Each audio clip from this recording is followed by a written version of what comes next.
ஆனால் இந்த real competition யார் டாமினேட் பண்ணுறா அப்படிங்கிறது தாண்டி யார் அதிக நாள் இருக்கா, இந்த கன்சிஸ்டண்ட்டாக ரொம்ப நாள் யார் இருக்காங்களோ அவங்களுக்கு தான். இதை நான் போன எபிசோட்லேயும் நான் சொல்லியிருக்கேன் அப்படின்னு நினைக்கிறேன்.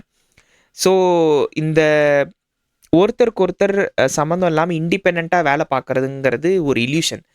எந்த டெக் கம்பெனி, பிக் டெக்ஸ் இப்போ நீங்கள் பார்த்தீங்கனாலும் ஒருத்தர் மேலே டிபெண்ட் பண்ணியிருந்து அந்த இன்டர்டிபெண்ட் நெட்ஒர்க்கில் மட்டும்தான் அவங்க வேலை பார்க்குறாங்க.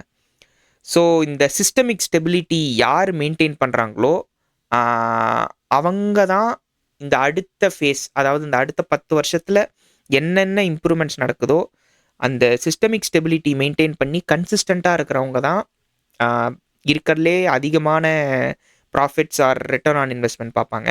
யார் இருக்கிறதுலே ஃபாஸ்டஸ்ட்டாக இனோவேட் பண்ணுறவங்க unless and until they are the first to get to AGI or ASI, it is not a substantial ROI. அவங்க நிறைய காசு பேர்ன் பண்ணியிருப்பாங்க.